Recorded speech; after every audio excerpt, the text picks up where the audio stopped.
Stock exchange, right. अब इस stock exchange में आपने अलग अलग नाम सुने होंगे, आपने सुना होगा BSE, आपने सुना होगा NSE, है ना। तो आपने BSE सुना, आपने NSE सुना, तो इसके जैसे क्या मतलब होता है, BSE और NSE है क्या, इसके बारे में थोड़ी देर में अभी बात करूंगा, राइट। नेक्स्ट अगर हम देखें तो यहाँ पर आता है सेकेंडरी मार्केट। तो एक ऐसा मार्केट है जो प्लेटफॉर्म के बेसिस पर, है ना, एक ऐसा मार्केट है जो प्लेटफॉर्म के आधार पर प्लेटफॉर्म की तरह काम करता है, जो कंपनी के शेयर्स को बेचने और इच्छुक निवेशकों को उनके शेयर्स, कंपनियों के शेयर को खरीदने की अनुमति प्रदान करता है।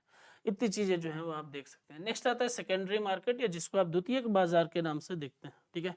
तो सेकेंडरी मार्केट और द्वितीयक बाजार आपको समझ में आ गया है। नेक्स्ट अगर हम बात करें तो बोलते हैं मार्केट कैपिटलाइजेशन।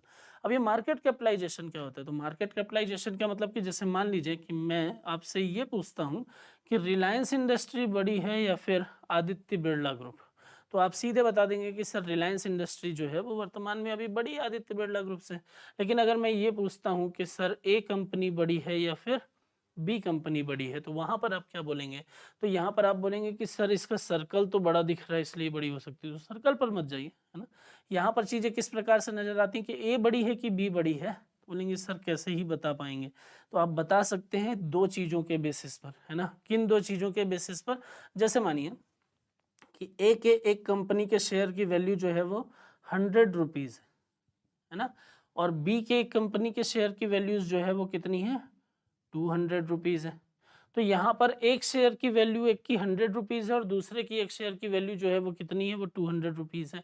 तो यहाँ पर चीजें किस तरीके से, तो इसको देख के एक रफ आइडिया लग रहा होगा कि सर हो सकता है कि बी जो है वो बड़ी कंपनी हो, इसलिए उसके कंपनी के शेयर की वैल्यू जो है वो ज्यादा है। ऐसी भी चीजें देख सकते हो आप, है ना।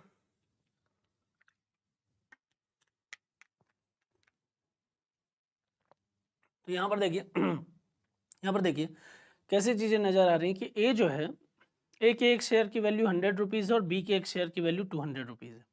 अब बी के कितने नंबर ऑफ शेयर मार्केट में है, 50, है ना। तो बी के कितने नंबर ऑफ शेयर मार्केट में है, बी के 50 नंबर ऑफ शेयर जो है वो मार्केट में है, ठीक है। और ए के कितने नंबर ऑफ शेयर मार्केट में है, तो ए के 200 शेयर जो है वो मार्केट में। तो आप क्या करो, आप पर शेयर वैल्यू को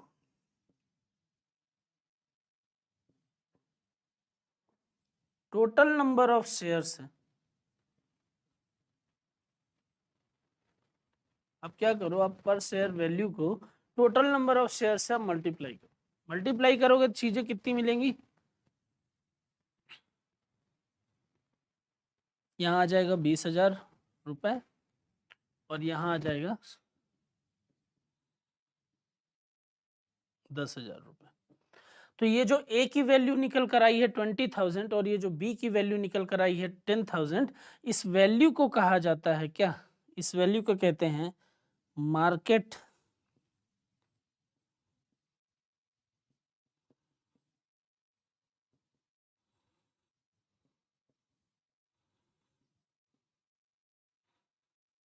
इस वैल्यू को कहते हैं मार्केट कैपिटलाइजेशन वैल्यू, या फिर इसी को बाजारी पूंजीकरण के नाम से जाना जाता है, राइट। अब यहाँ पर चीजें देखिए, तो यहाँ पर जिसका मार्केट कैपिटलाइजेशन वैल्यू ज्यादा होगा वो कंपनी दूसरी कंपनी से क्या हो जाएगी, बड़ी हो जाएगी।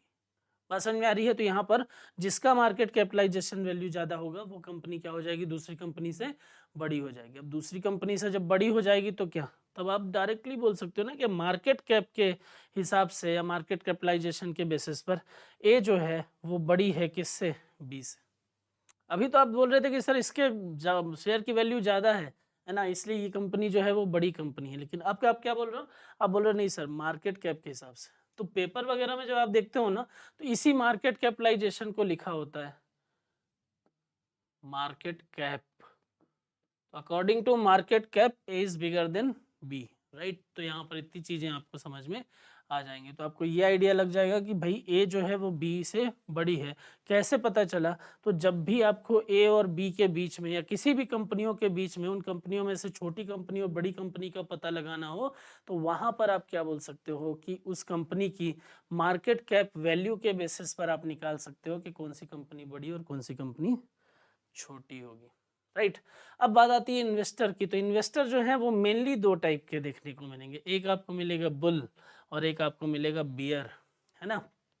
बुल टाइप के इन्वेस्टर जो हैं वो थोड़े, आप ऐसा समझो, ऑप्टिमिस्टिक कैटेगरी के।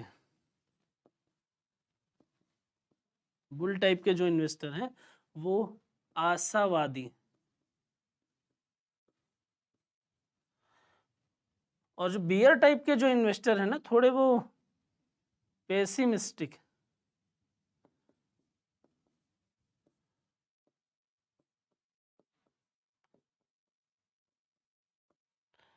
वो निराशावादी हैं। बात समझ में आ रही है। तो यहाँ पर चीजें क्या समझ में आ रही है कि बुल ऑप्टिमिस्टिक है, ऑप्टिमिस्टिक या आशावादी का मतलब ये अनुमान लगा रहे हैं कि शेयर की वैल्यू ज़्यादा से ज़्यादा बढ़ेगी, और उसी अनुमान के साथ में ज़्यादा से ज़्यादा क्या करते हैं, शेयर को खरीदना चालू करते हैं। और पेसिमिस्टिक का मतलब कि अनुमान लगा रहे हैं कि शेयर की वैल्यू ज़्यादा से ज़्यादा गिरेगी, और उसी अनुमान के साथ में वो शेयर को क्या करना चालू करते हैं, बेचना चालू करते हैं, राइट। तो बुल जो है वो ऑप्टिमिस्टिक हैं जिनका अनुमान पॉजिटिव साइड की तरफ होगा, और बियर जो है वो पेसिमिस्टिक हैं जिनका अनुमान नेगेटिव साइड की तरफ होगा। तो जब पॉजिटिव साइड दिखेगा आप दिखेगा तो वो बाई करेंगे, जब नेगेटिव साइड दिखेगा तो वो डाउन करेंगे, उसको सेल करेंगे। तो यहाँ पर चीजें किस प्रकार से कि बुल और बियर दोनों इन्वेस्टर हैं। बुल ऑप्टिमिस्टिक, अनुमान कैसा है, पॉजिटिव का। बियर पेसिमिस्टिक, अनुमान कैसा है, नेगेटिव का, है ना। चीजें यहाँ पर सब्सट्रैक्ट होंगी, वैल्यू सब्सट्रैक्ट होगी, यहाँ पर वैल्यू में एडिशन देखने को मिल सकता है। इन्हीं अनुमानों के साथ में, इन्हीं प्रेडिक्शन के बेसिस पर बुल और बियर क्या करते हैं, इन्वेस्टमेंट करते हैं।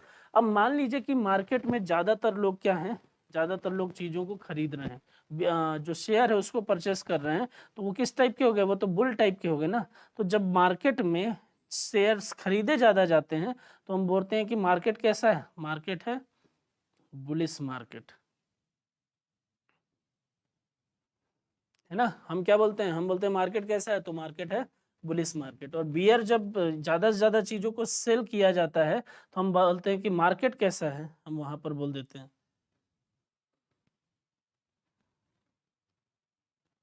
मार्केट कैसा है, तो हम वहां पर बोल देते हैं कि भाई बियरिश मार्केट। बात समझ में आ रही है।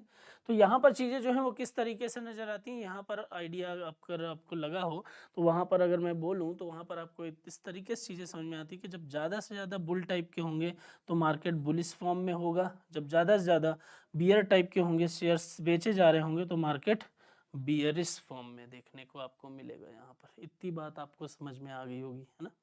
तो यहाँ पर आपको ये समझ में आ गया कि बुल मतलब ऑप्टिमिस्टिक, जो शेयर में इंक्रीमेंट की बात करेंगे, और बियर मतलब पेसिमिस्टिक, जो शेयर के प्राइस में डाउन साइड की बात करेंगे, है ना। तो इतनी बात आपको समझ में आ गया। अब स्टॉक एक्सचेंज के बाहर आप देखते हो तो आपको जनरली इस टाइप की एक फोटो, एक इस टाइप का एक स्टेचू नजर आता है, ठीक है। क्या मतलब है, तो ये जो बॉम्बे स्टॉक एक्सचेंज है ना,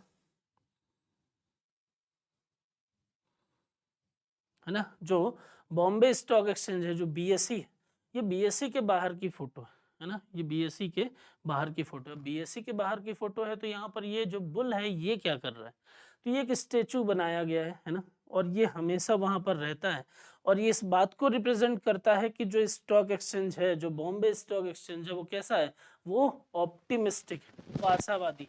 तो वो इस बात का अनुमान लगाता है कि मार्केट जो है वो अप जाएगा। अब मार्केट अप जाएगा तो आप भी आओ, आप ज़्यादा से ज़्यादा क्या करो, इन्वेस्टमेंट करो। आप ज़्यादा से ज़्यादा इन्वेस्टमेंट करोगे, आपके आज शेयर की वैल्यू 100 रुपीज़ है, कल वो 120 हो जाएगी, 150 हो जाएगी, तो जितना ज़्यादा इन्वेस्टमेंट होगा उतना ज़्यादा आपको रिटर्न भी मिलेगा। तो ये इसी अनुमान को रिप्रेजेंट, इसी प्रिडिक्शन को रिप्रेजेंट करने के लिए मार्केट में इस तरीके का आप देखोगे, स्टॉक एक्सचेंज के बाहर ये स्टेचू आपको देखने को मिलेगा। अगर आप गूगल करेंगे तो आपको ये दिख जाएगा कि इसकी ये वाली सिंग को पकड़े हुए अलग अलग सेलिब्रिटीज, अलग अलग मिनिस्टर्स जो हैं वो आपको दिख जाएंगे। समझ में आ रही है। तो ये जो स्टेचू है ये बुल का है, राइट। अब ये बुल जो है वो रिप्रेजेंट कर रहा है किसको, स्टॉक एक्सचेंज के ऑप्टिमिस्टिक बिहेवियर को। समझ में आ रही है, किसको रिप्रेजेंट कर रहा है, तो ये रिप्रेजेंट कर रहा है optimistic behaviour of stock exchange, right. तो यहाँ पर आपको इतनी बात का आइडिया लग गया। अब ये अगर बोलिए कि सर मार्केट जब ऊपर जा रहा है तब तो ऑप्टिमिस्टिक कैटेगरी देखने को मिल रही है, आशा लगा के बैठे हुए हैं, और ये स्टेचू ठीक है उस बात को रिप्रेजेंट कर रहा है, लेकिन सर मार्केट जब डाउन जाएगा तब हम क्या करेंगे, तब इस बुल को यहाँ से उखाड़ेंगे और इसकी जगह हम बियर का स्टेचू लाकर लगा देंगे। शाम को मार्केट डाउन गया तो बियर का स्टेचू, सुबह मार्केट अप चला गया तो बुल का स्टेचू, क्या ऐसा करेंगे? ऐसा बिल्कुल भी नहीं होगा ना। ये परमानेंट फॉर्म में इस बात को रिप्रेजेंट करने के लिए लगाया गया है कि स्टॉक एक्सचेंज ऑप्टिमिस्टिक कैटेगरी का है। यहाँ पर अनुमान हमेशा यही अनुमान, यही प्रिडिक्शन होता है कि मार्केट अप जाएगा, इसलिए यहाँ पर चीजें जो है वो किस प्रकार से हैं कि हमेशा बुल का स्टेचू रहता है, राइट। तो यहाँ पर इतनी चीजें, अब ये बीएससी क्या है तो इसके बारे में बात करेंगे, अभी थोड़ी 2 मिनट में हम वहां तक पहुंचेंगे। अब देखिए यहाँ पर चीजें किस प्रकार से काम करती हैं, ठीक है। यहाँ पर चीजें जो हैं वो किस तरीके से काम करती हैं, यहाँ पर चीजें किस तरीके से आपको देखने को मिलती हैं। तो यहाँ पर क्या हो रहा है कि व्हेन अ बाई ऑर्डर, देखिए जब भी चीज़ों को खरीदा जाता है, आप ऑर्डर करते हो तो किस तरीके से होता है, तो एक आपके पास में एक बैंक अकाउंट होना चाहिए सबसे पहले। तो सबसे ज़्यादा जरूरी क्या है, एक बैंक अकाउंट जरूरी है। उस बैंक अकाउंट के साथ साथ एक और अकाउंट होना चाहिए जिसको डीमेट अकाउंट कहते हैं। बोले सर डीमेट अकाउंट क्या, तो जैसे जोमेटो से ऑर्डर करने के लिए आपके पास जोमेटो की एक लॉगिन आईडी और पासवर्ड होती है, एक अकाउंट होता है ऐप डाउनलोड करते हो, अकाउंट बनाते हो, है ना। उसी तरीके से जैसे आईआरसीटीसी या फ्लाइट टिकट बुकिंग करने के लिए आप एक लॉगिन आईडी और पासवर्ड आपके पास में होता है, एक अकाउंट होता है, उसी तरीके से शेयर्स को खरीदने और बेचने के लिए भी एक अकाउंट की रिक्वायरमेंट होती है और वही अकाउंट कहलाता है डीमेट अकाउंट, राइट। तो वही डीमेट अकाउंट जो है वो आपको ओपन करना होता है जो लिंक होता है आपके बैंक अकाउंट से। ये हैं आप, तो बहुत सारे प्लेटफॉर्म ऐसे होते हैं जो डायरेक्टली यहीं से ट्रांजेक्शन कर लेते हैं, कुछ कुछ ऐसे होते हैं जो यहाँ से ट्रांजेक्शन ऐसे करते हैं। एक आइडियल सिचुएशन बताता हूँ मैं कि चीजें किस प्रकार से, ठीक है।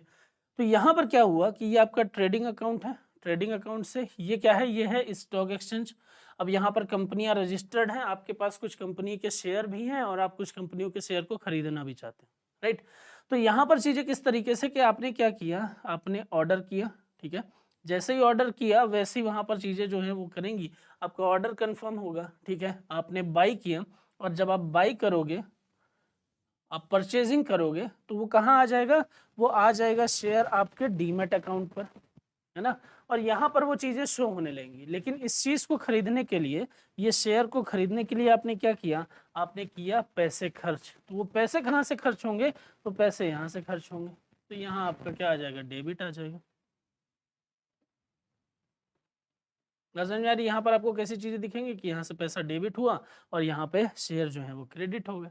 अब यहाँ पर आपको शो होने लगेगा। लेकिन ये पूरी प्रोसेस जो है वो किस तरीके से हो रही है कि bank account, demat account, trading, stock exchange में रजिस्टर्ड कंपनियों के शेयर को खरीदा, है ना। और जब शेयर खरीद रहे हैं तो पैसा यहाँ से कटा, शेयर यहाँ पर आ गए, यहाँ से चीजें एक हम भी दिखने लगे। दूसरा, जब आप बेच रहे हो तो बेचने के टाइम पे शेयर यहाँ से जाएंगे, आप इसको सेल कर रहे हो और पैसा जो है वो यहाँ से इसमें आएगा, आप इसको क्रेडिट हो रहा है। बात समझ में आ रही है। यहाँ पर चीजें किस प्रकार से देखने को मिल रही कि अगर शेयर बेच रहे हैं तो पैसा क्रेडिट होगा, शेयर खरीद रहे हैं तो पैसा डेबिट होगा। ये सारी प्रोसेस को कंप्लीट होने में ना एक टाइम लगता है। इस पूरी प्रोसेस को कंप्लीट होने में एक टाइम लगता है और वो टाइम कहलाता है T+2। इसको, इस कॉन्सेप्ट को एक नाम से जानते हैं जिसको बोलते हैं रोलिंग सेटलमेंट। इसको हम एक नाम से जानते हैं जिसको हम क्या बोलते हैं, हम बोलते हैं रोलिंग सेटलमेंट। अब ये जो रोलिंग सेटलमेंट है ये किस तरीके से चीजों को आपको देखने को मिलता है, तो ये जो रोलिंग सेटलमेंट है इसका मतलब होता है T+2, है ना। पहले ये T+3 था, उसके पहले T+2 था, अभी करंट में वापस से ये T+2 फॉर्म में काम कर रहा है, राइट। अब यहाँ पर चीजें किस तरीके से, तो जैसे मान लीजिए कि मैं आपको ये बोलता हूँ कि एक टॉपिक को खत्म होने में जितना टाइम लगता है उतना टाइम लगेगा ही, राइट। उसको अगर हम बहुत जल्दी खत्म करें तो उतनी चीजें पढ़ने के लिए हमको एक पर्टिकुलर टाइम ड्यूरेशन की जरूरत पड़ेगी। सेम वैसे ही जैसे मान लीजिए कि मैं आपको बोलता हूँ कि 1 किलोमीटर दूर आपको जाना है, तो आप कितनी भी कोशिश कर लीजिए, जो फास्टेस्ट कंडीशन होगी, है ना, वो आप एकदम फास्ट कंडीशन में जहाँ जा सकते हो, वो एक टाइम जो है उतना तो कम से कम उतना तो लगेगा ही, है ना। वैसे ही यहाँ पर बोला जाता है कि जो शेयर्स के सेटलमेंट का टाइम होता है ना वो ये T+2 है। टी का मतलब क्या होता है, यहाँ पर टी का मतलब होता है ट्रांजैक्शन टाइम और टू का मतलब क्या होता है, टू डेज।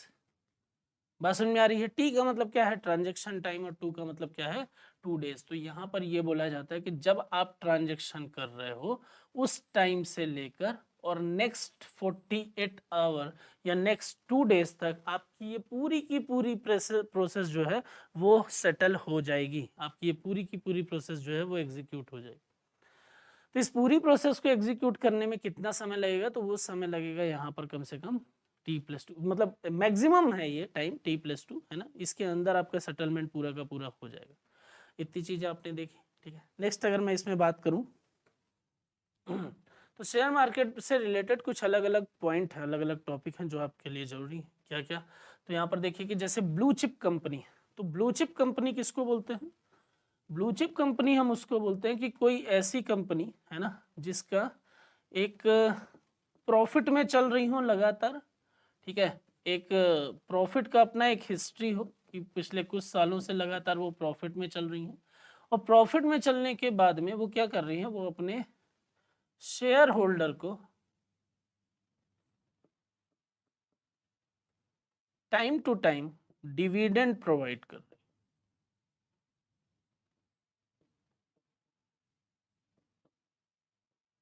ठीक है, वो क्या कर रही है? वो अपने शेयर होल्डर को time to time dividend provide कर रही है।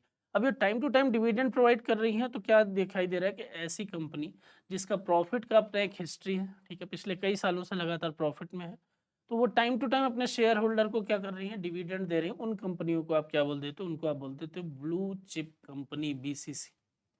बात समझ में आ रही है? अब इसमें एक टर्म लिखा हुआ है कि सर डिविडेंड क्या होता है। तो डिविडेंड क्या होता है उसको मैं बता देता हूँ आपको कि डिविडेंड आखिर होता क्या है। अब देखिए, जैसे मान लीजिए कि एक कंपनी, इस कंपनी को 100 रुपीज का हुआ है प्रॉफिट, लेकिन इस कंपनी के 60% के शेयर जो हैं वो किसके पास थे? वो तो कंपनी के ही पास थे। इसके 10% के शेयर जो है वो किसके पास में थे? वो राम के पास में थे। इसके 10% के शेयर जो है वो किसके पास में थे? वो रहीम के पास में थे। और इसके 20% के शेयर जो है वो किसके पास में थे? वो श्याम के पास में थे। ठीक है, अब यहाँ पर चीजें किस तरीके से नजर आएंगी कि ये 100 रुपीज का जो प्रॉफिट हुआ है ना, इस 100 रुपीज के प्रॉफिट को, ये क्या है? ये है प्रॉफिट। ठीक है, इस 100 रुपीज के प्रॉफिट को कंपनी करेगी अब डिस्ट्रीब्यूट। कैसे डिस्ट्रीब्यूट करेगी? इसका 60% या मान लीजिए कि यहाँ पर कितना प्रॉफिट हुआ है? प्रॉफिट हुआ है 200 रुपीज का। कितना प्रॉफिट हुआ? प्रॉफिट हुआ 200 रुपीज का। अब इसका 60% का हिस्सा जो है वो कहाँ चला जाएगा? वो कंपनी के पास चला जाएगा। कितना? 120 रुपीज। 200 का 120 रुपीज जो है वो कहाँ चला गया? वो चला गया कंपनी के पास।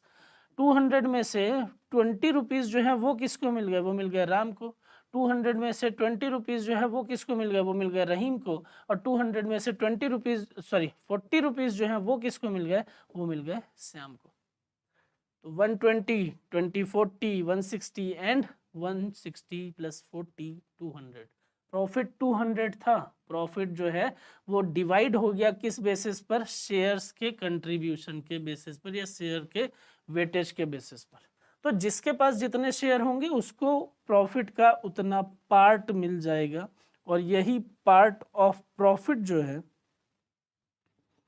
वो कहलाता है डिविडेंड, या उसी को आप एक नाम से जानते हैं जिसको आप बोलते हैं लाभांश। बात समझ में आ रही है? तो यहाँ पर चीजें जो है वो किस तरीके से नजर आ रही है? यहाँ पर आपको आइडिया लग रहा है कि यार जो पार्ट ऑफ प्रॉफिट है ना, यहाँ पर आपको क्या दिखाई दे रहा है कि जो पार्ट ऑफ प्रॉफिट है यही डिविडेंड। तो जिसके पास जितने परसेंट के शेयर होंगे उसके पास उतने पार्ट, प्रॉफिट का उतना पार्ट जो है उसको डिविडेंड के फॉर्म में दे दिया जाएगा। अब मान लीजिए कि लॉस हो गया तो कितना डिविडेंड मिलेगा? तो लॉस के केस में डिविडेंड नहीं मिलता है, ये याद रखेंगे आप। तो क्या मिलता है? कुछ नहीं मिलता, है ना। डिविडेंड पार्ट ऑफ प्रॉफिट है, तो प्रॉफिट होगा तब तो पार्ट मिलेगा। इतनी चीजें आप याद रखिए। क्लियर? तो यहाँ पर आपको ब्लू चिप कंपनी जो है वो भी समझ में आ गई, आपको डिविडेंड जो है वो भी समझ में आ गया। नेक्स्ट अगर मैं बात करूँ, ठीक है, नेक्स्ट अगर मैं बात करूँ तो यहाँ पर किस तरीके की चीज़ें, तो अगला जो टर्म है वो है आपका इनसाइडर ट्रेडिंग। इनसाइडर ट्रेडिंग किसको बोलते हैं? देखो कभी कभी क्या होता है कि एक मूवी है बाजार, है ना, सैफ अली खान की, तो आप देखिएगा उसको, आपको इनसाइडर ट्रेडिंग पर बेस्ड है पूरी मूवी, काफ़ी पुरानी है ना, लेकिन आपको वहाँ पर चीज़ें जो है वो समझ में आ जाएंगी। तो इनसाइडर ट्रेडिंग का मतलब आप ऐसा समझिए कि जैसे मान लीजिए कि एक कंपनी है और उस कंपनी के शेयर की वैल्यू में कब कब चेंजेस हो सकते हैं।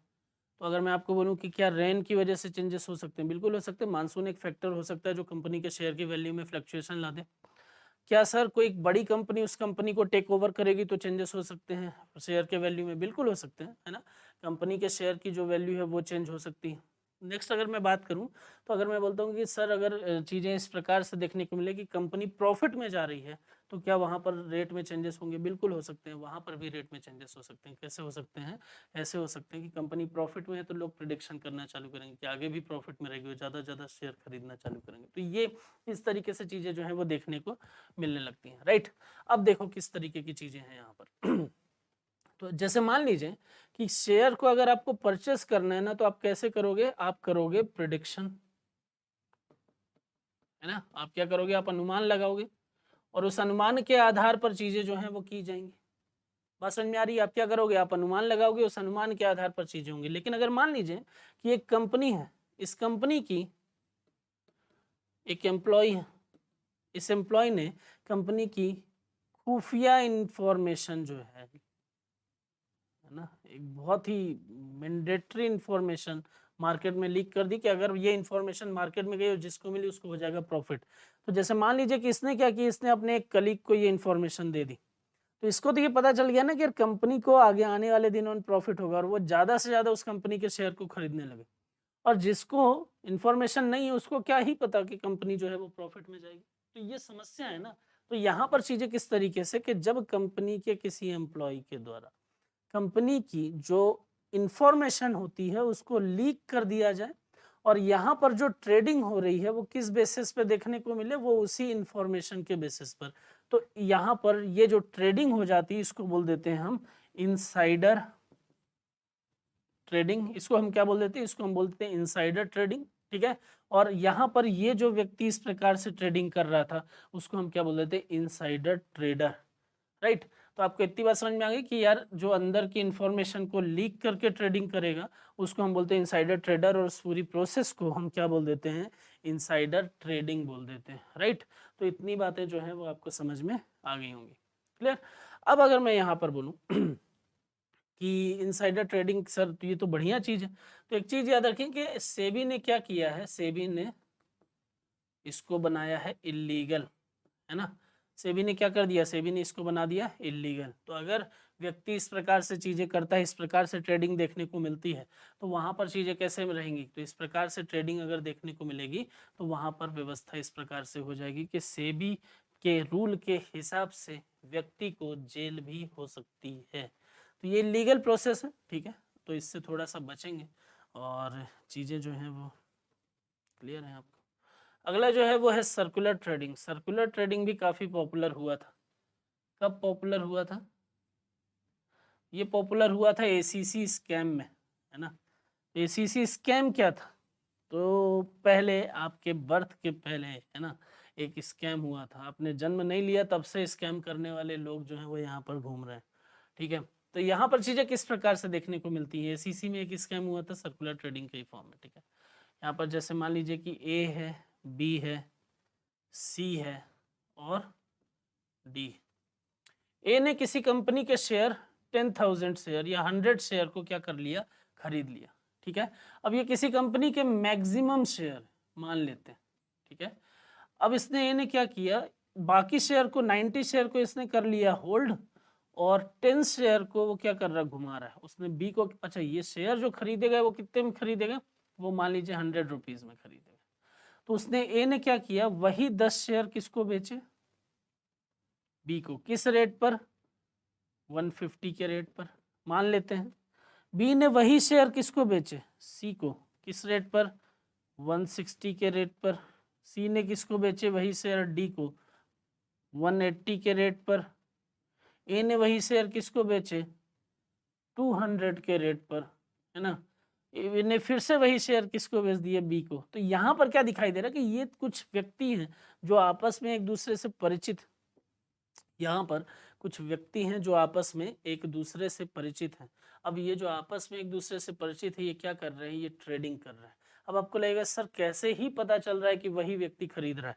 तो जब ट्रेडिंग तब होती है जब बाई और सेल मैच होते हैं, जब सामने वाला बेचना चाहे जिस रेट पर उसी रेट पर आप खरीदना चाहे।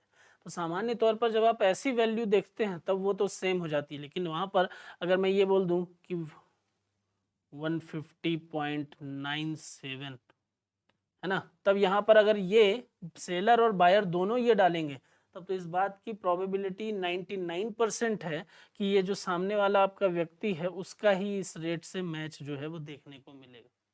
बात समझ में आ रही है? तो यहाँ पर इस प्रकार से चीजें जो देखने को मिलती है, तो इससे ये तो क्लियर हो गया कि आपस में भी यहाँ पर इस तरीके की चीजें की जा सकती हैं। अब इस तरीके की चीजें जो हैं वो की जा सकती हैं, तो यहाँ पर क्या हो रहा है, यहाँ पर ये जो ट्रेडिंग दिख रही है वो कैसी दिख रही है, वो साइकिल के फॉर्म में, वो सर्कुलर फॉर्म में दिखाई दे रही है। तो यहाँ पर होता क्या है कि यहाँ पर जब इस प्रकार की ट्रेडिंग होती है तो इसको बोलते हैं सर्कुलर ट्रेडिंग। तो ये तो कॉन्सेप्ट समझ में आ गया, लेकिन अब ये समझो कि ये इलीगल क्यों है।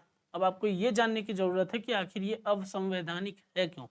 असंवैधानिक इसलिए है क्योंकि यहाँ पर चीजें कैसे दिखाई देती हैं कि ए जो है उसने 10 शेयर को किया 150, बी जो है उसने 160, 180, 200, साइकिल घूम रहा है और एक 100 रुपीज के शेयर की वैल्यू जो है वो बहुत जल्दी कहाँ पहुंच गई, 200 रुपीज पर।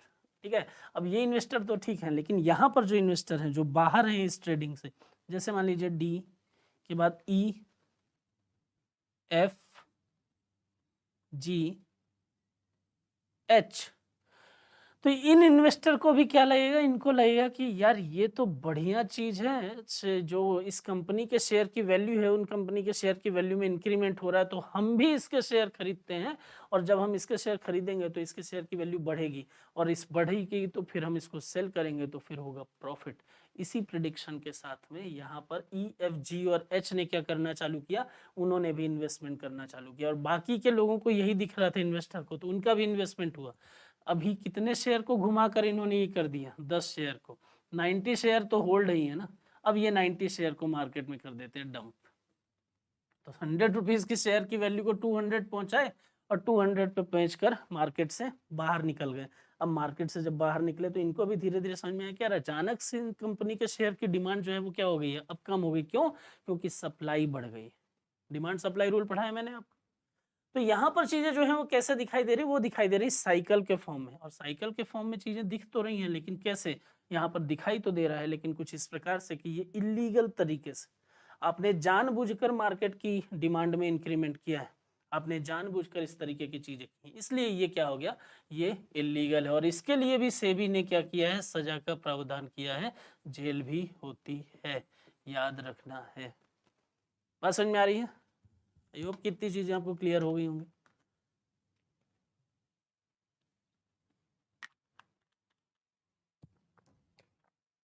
ठीक है, चलो तो यहाँ तक चीजें क्लियर हो गई। अब नेक्स्ट चलते हैं, आगे चलते हैं।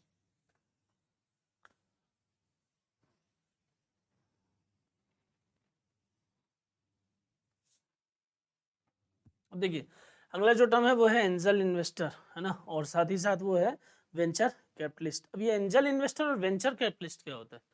तो सामान्य तौर पर जब आप देखते हो तो स्टार्टअप कंपनी जो होती है ना, जो आप देखते हो तो स्टार्टअप कंपनी जनरली आप ऐसे कंपनियों में इन्वेस्टमेंट करना प्रेफर करते हो जिन कंपनियों के